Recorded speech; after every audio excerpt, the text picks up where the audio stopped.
जय हिंद दोस्तों। दोस्तों, an enemy always remains an enemy till the time their interest remains in conflict with each other. एक दुश्मन जो है वो तब तक हमेशा दुश्मन बना रहेगा जब तक कि आपके और उसके जो इंटरेस्ट्स हैं वो आपस में टकरा रहे हों। दोस्तों, आपसे रिक्वेस्ट ये है टॉपिक शुरू करने से पहले कि आप हमारे चैनल को लाइक करें, सब्सक्राइब करें, शेयर करें, बेल आइकन दबाएं, अपने दोस्तों को बताएं, क्योंकि जब आप सब्सक्राइब करते हैं, बेल आइकन दबाते हैं और लाइक करते हैं, लाइक्स और इन सब चीज़ों के की वजह से हमारा मोटिवेशन बढ़ता है और जब सब्सक्राइबर्स बढ़ते हैं थोड़ा दोस्तों हौसला भी बढ़ता है कि हाँ, लोगों को हमारा जो टॉपिक्स और कंटेंट्स हैं वो समझ में आ रहे हैं और पसंद आ रहे हैं। वर्ल्ड वॉर वन या वर्ल्ड वॉर टू जब खत्म हुआ तो वर्ल्ड वॉर टू के खत्म होने के बाद, हालांकि वर्ल्ड वॉर वन से ही ये सिचुएशंस बननी शुरू हो गई थी, वर्ल्ड वॉर टू में असलियत में जब से हिटलर और हिटलर वाला ब्लॉक खत्म हुआ, टू पोलर वर्ल्ड या बाई पोलर वर्ल्ड जो था वो बनकर उभरा, या टू पोल्स, दो ध्रुव बनकर उभरे इस दुनिया में। दो पोल्स में एक तो कैपिटलिस्ट साइड था और दूसरा कम्युनिस्ट वाले साइड थे।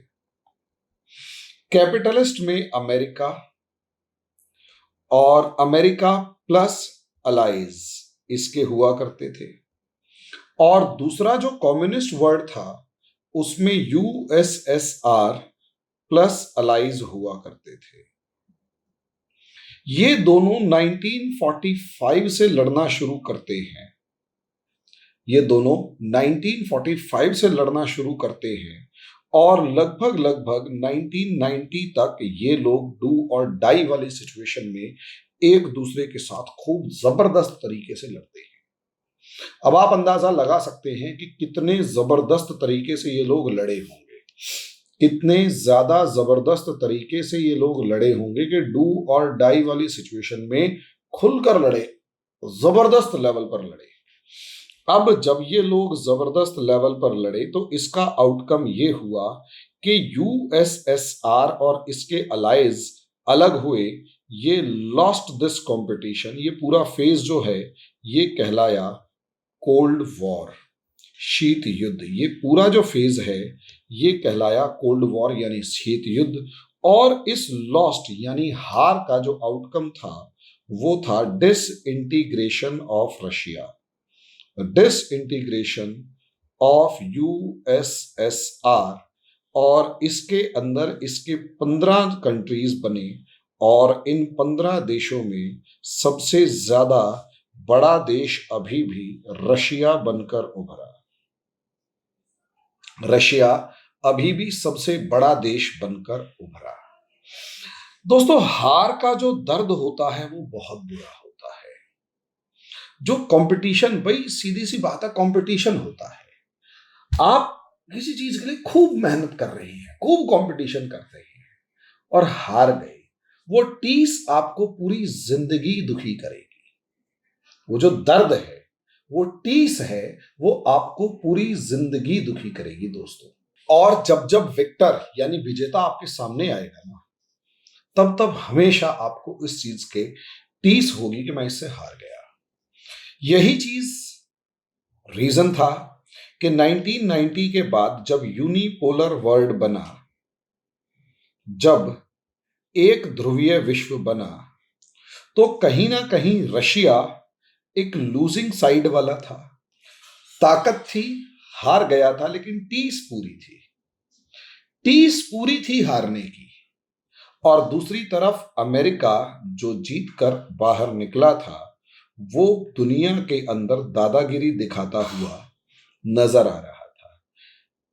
हारने वाला हार जरूर गया था, लेकिन वो इतना नहीं कमजोर हुआ था कि अब उसे अंडर एस्टिमेट कर दिया जाए। रशिया की सबसे बड़ी प्रॉब्लम्स दो थी। पहली प्रॉब्लम ये थी कि वहां पर सिंगल पार्टी रूल था और इस सिंगल पार्टी रूल पर से लोगों का भरोसा उठ चुका था। सबसे मेन सिचुएशन ही ये थी कि रशिया के अंदर सिंगल पार्टी रूल था, यानी एक पार्टी का शासन था, कम्युनिस्ट पार्टी ऑफ रशिया जिसे कहते हैं। और वो उस पर से लोगों का भरोसा उठ गया, और इसी वजह से जब न्यू सिस्टम डेवलप होना शुरू हुआ तो उस न्यू सिस्टम के डेवलप होने में टाइम लगने लगा। लेकिन दूसरी तरफ रशिया का जो था वो इंडस्ट्रियल डेवलपमेंट इस लेवल पर नहीं था, जो कि क्वालिटी प्रोडक्ट्स को डेवलपमेंट इतना ज्यादा ताकतवर नहीं था जो क्वालिटी प्रोडक्ट्स को प्रोड्यूस कर सके और दुनिया के अंदर अपनी छाप छोड़ सके। यानी ये एक वीकनेस थी। ये क्या थी? एक वीकनेस यानी कमजोरी थी, और ये इंडस्ट्रियल डेवलप ना होना एक कमजोरी थी। लेकिन रशिया के पास एक सबसे बड़ी ताकत थी। रशिया के पास सबसे बड़ी ताकत थी, और वो थी ह्यूज नेचुरल रिसोर्सेस, यानी बहुत ज्यादा प्राकृतिक संसाधन इसके पास मौजूद थे। और ये जो ह्यूज नेचुरल रिसोर्सेज, यानी ये जो बहुत ज्यादा प्राकृतिक संसाधन, बड़ी मात्रा में प्राकृतिक संसाधन मौजूद थे, इसमें ऑयल और गैस सबसे ज्यादा थे। इसमें ऑयल और गैस सबसे ज्यादा थे, तेल और गैस इसमें सबसे ज्यादा थे। और यही रीजन था कि ऑयल और गैस की वजह से ये largest importer of this world बन चुका था। इंपोर्टर ऑफ दिस वर्ल्ड यही था। अब प्रॉब्लम यहीं से आती है दोस्तों। प्रॉब्लम यहां से आई कि रशिया को समझ में आ गया कि भाई अमेरिका ने हरा दिया, और इस रशिया के अंदर अमेरिका के हराने का एक जो आउटकम था उसको आप दूसरे तरीके से देखते हैं यहां पर, तो आपको समझ में आएगा कि रशिया के अंदर राइज ऑफ पुतिन देखने को मिला। और पुतिन का जो भी रिकॉर्ड है, अगर आप उसे उठाकर देखेंगे तो ये उस टाइम पर चाहे रॉ उस टाइम की केजीबी का एजेंट थे, चाहे कुछ भी थे, लेकिन ये वो व्यक्तित्व थे, ये वो पर्सनैलिटी थे जो कोल्ड वॉर के अंदर एक सोल्जर की तरह काम कर रहे थे, और वो वहां पर लॉस्ट यानी हार चुके थे। अब आप अंदाजा खुद लगाकर देखो, एक सिपाही हारा है, एक कंपटीशन में हारा है, उसके दिल में हमेशा टीस बनी रहेगी कि मैं हार कैसे गया, क्यों हारा, और मुझे बदला लेना है। ये फैक्ट है। पाकिस्तान की आर्मी इंडिया से दोस्ती तब तक नहीं चाहेगी जब तक वो कम से कम एक बार इंडिया को हरा ना दे। इंडिया जो जहर का घूंट पी गया 1962 में, वो टीस आज भी भारत की सेना में है कि हम चाइना से हार गए। और यही और ये उसमें हारे भी इस तरीके से नहीं कि हमने ज्यादा नुकसान झेला, हारे इसलिए क्योंकि पॉलिटिकल हमारे सिस्टम्स इतने थे, जो इतने खराब थे कि हम हार गए। लेकिन फिर भी हार हार होती है, और वो इंडियन से आर्मी के माथे पर मढ़ी गई। और इसीलिए इंडियन आर्मी के एक एक जवान से कभी भी पूछकर देख लीजिएगा, अगर वो हराना चाहेगा या युद्ध चाहेगा तो एक बार दो दो हाथ करना चाहेगा चाइना से, क्योंकि वो एक कंपटीशन में है। कंपटीशन की हार जीत हमेशा, जीत जो है भले ही आपको आगे बढ़ाए, लेकिन हार हमेशा टीस देती है, और उसकी दवाई सिर्फ एक है, या तो मौत या फिर जीत। कम से कम आप सामने वाले को हराएंगे, और उसके जो जीतने वाला है उससे आपके दिल में हमेशा एक वैर द्वेष बना रहेगा, और किसी भी तरीके से उस वैर द्वेष का बदला लेकर रहेंगे, उस हार का बदला लेकर रहेंगे। रशिया आज के दिन वही एक देश है, रशिया लेड बाय पुतिन। और दूसरी तरफ अमेरिका, और अमेरिका का सबसे बड़ा दोस्त और साझेदार कहो, भागीदार कहो, सबसे इंपॉर्टेंट जो उसके साथी देश हैं वो है, जो साथी देश हैं उनमें है यूरोप। अब रशिया यहां इस यूरोप से कैसे पार पाए। थोड़ा सा नक्शे पे अगर हम ध्यान दें तो हमारे को यहाँ ये नक्शा साफ नजर आएगा कि अगर आप देखें तो रशिया अपने आप में इतना ज्यादा बड़ा कंट्री है कि आपको साफ नजर आएगा। ये इसका मैं बॉर्डर यहां इस तरीके से बना देता हूं।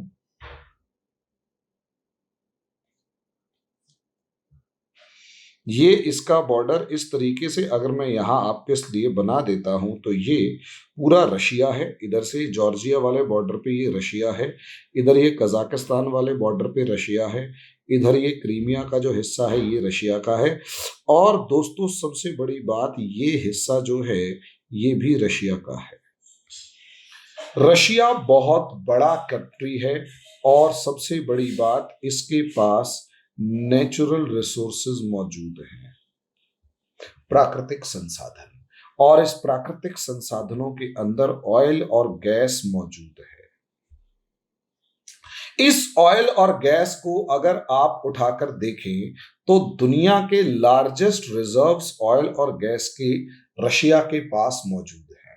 अब असलियत में रशिया के पास इंडस्ट्रीज तो हैं नहीं, ये आप जानते हैं। रशिया के पास अदर इकोनॉमिक रिसोर्सेज हैं नहीं, ये भी आप जानते हैं। और सबसे बड़ी बात, रशिया के पास वहां की ज्योग्राफी इस तरीके से है कि उस ज्योग्राफी के अंदर बहुत ज्यादा पैदावार नहीं हो सकती, पॉपुलेशन बहुत कम है और सब चीजें बड़ी मतलब एक्सट्रीम सिचुएशंस है, बर्फ ही बर्फ पड़ी रहती है। ऐसे में रशिया, एक तो वेपन इंडस्ट्री उसका सबसे बड़ा,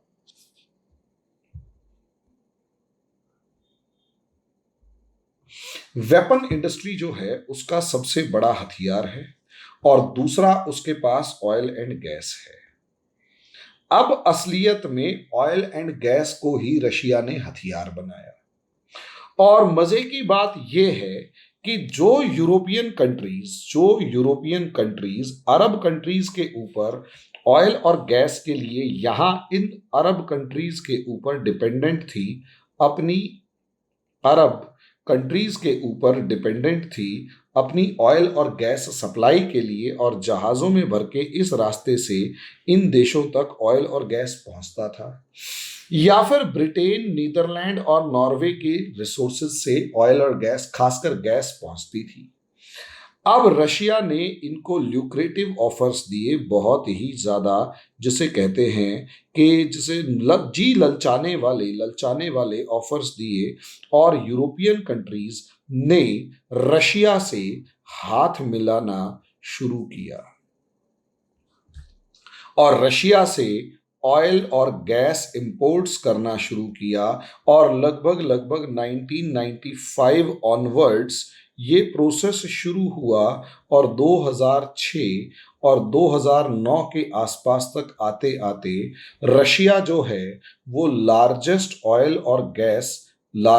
ऑयल एंड गैस सप्लायर बन चुका था यूरोपियन कंट्रीज का। और बहुत सस्ते रेट्स में, बहुत कम रेट्स में रशिया जो है इनको ऑयल और गैस सप्लाई करता, और साथ में रशिया ने यहां पर इसी ऑयल और गैस के लिए नेटवर्क ऑफ पाइपलाइंस डेवलप किया।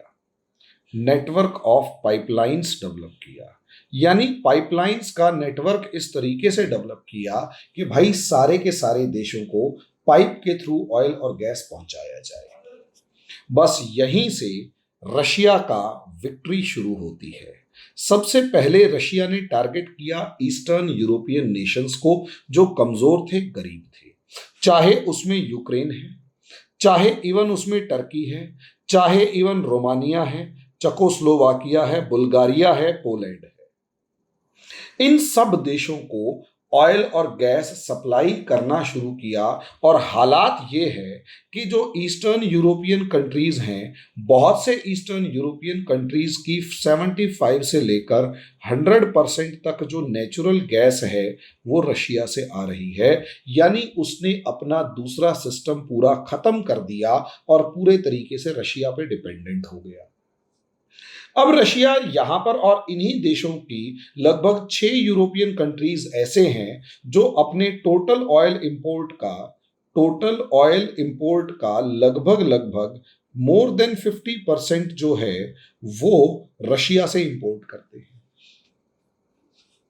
रशिया से इंपोर्ट करते हैं। अब आप अंदाजा लगाकर देखिए, 50% से ज्यादा ऑयल इंपोर्ट कर रहे हो और 75 से लेकर 100% गैस इंपोर्ट कर रहे हो, और आप पूरे तरीके से डिपेंडेंट हो चुके हो रशिया के ऊपर।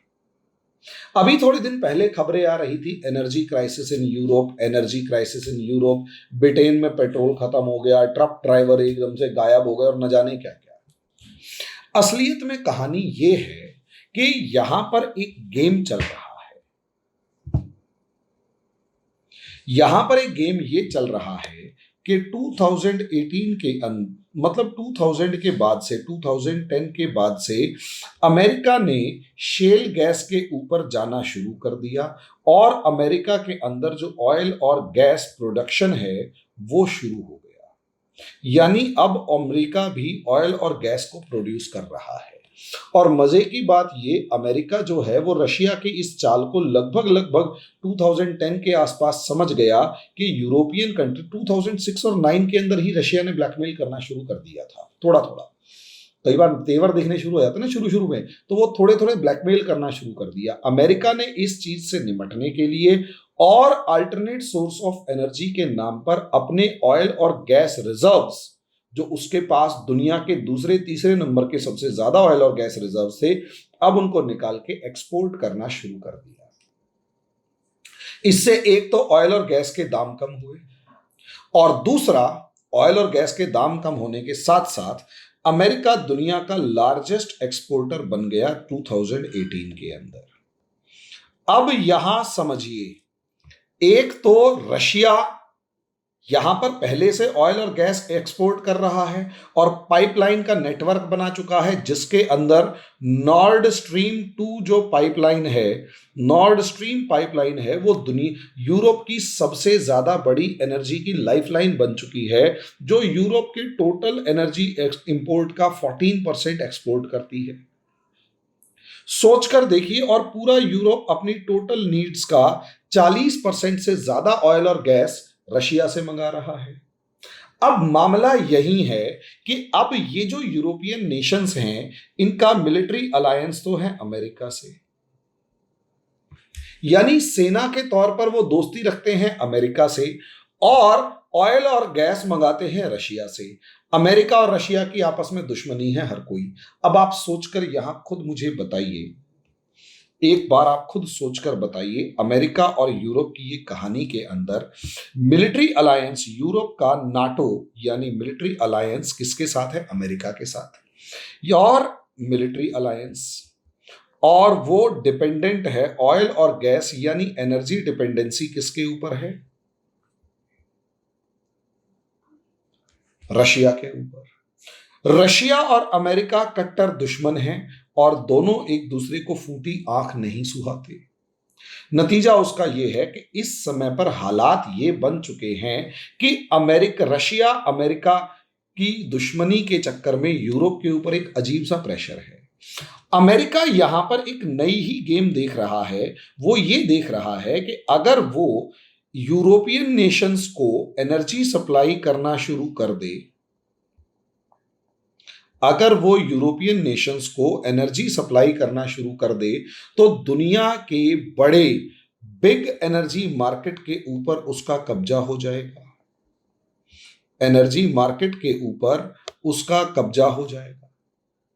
और दूसरी तरफ वो इस कब्जे से रशिया के यूरोप की रशिया पर एनर्जी डिपेंडेंसी को खत्म करेगा, कम करेगा, और उससे जो इकोनॉमिक बेनिफिट्स रशिया को मिल रहे हैं, इकोनॉमिक बेनिफिट्स जो रशिया को मिल रहे हैं, और इस इकोनॉमिक बेनिफिट्स की वजह से जो अमेरिकन सैंक्शंस हैं वो रशिया के ऊपर असर नहीं कर पा रहे हैं, उन अमेरिकन सैंक्शंस को भी वो अमेरिकन सैंक्शंस भी असरदार हो जाएंगे, और इस वजह से इकोनॉमिक बेनिफिट्स खत्म होंगे, अमेरिकन सैंक्शंस असरदार हो जाएंगे, तो पुतिन की जो रजीम है उसे रशिया के अंदर चुनौती मिलेगी, रशिया को हराया जा सकता है, और दोबारा से अमेरिका का डोमिनेंस ओवर यूरोप एस्टेब्लिश हो जाएगा।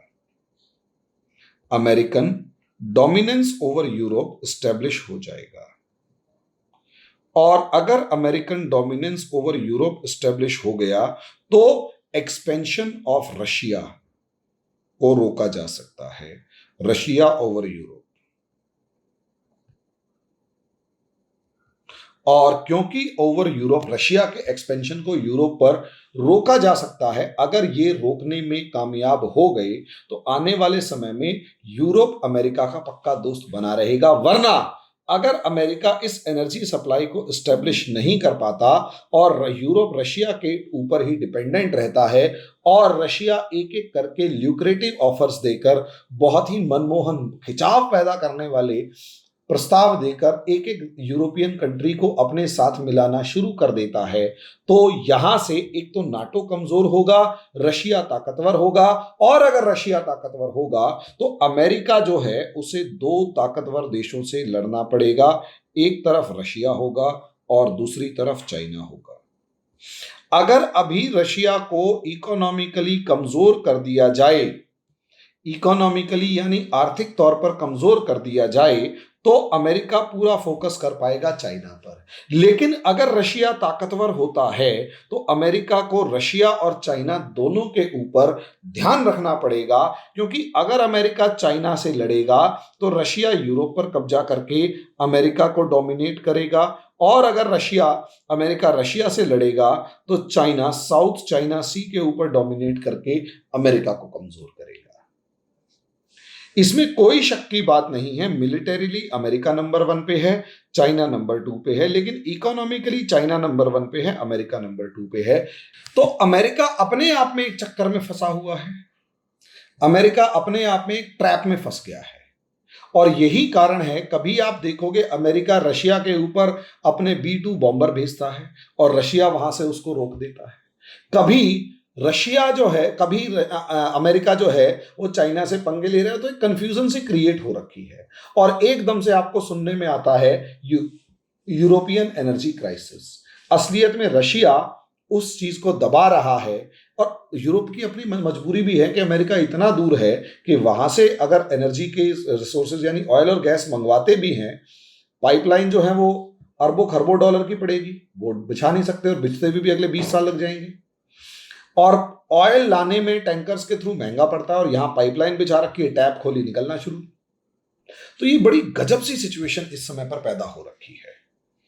इस सिचुएशन को अगर आप समझेंगे तो गजब ही लेवल का, एक अलग ही लेवल का आपका सिस्टम डेवलप होता हुआ नजर आएगा। तो इसे समझिए, असलियत में ये जो एनर्जी क्राइसिस है, ये एनर्जी क्राइसिस जो यूरोप में दिखाई दे रहा है, हालांकि चाइना और इंडिया वाला है उसका मामला अलग है, वो फिर कभी डिस्कस करेंगे।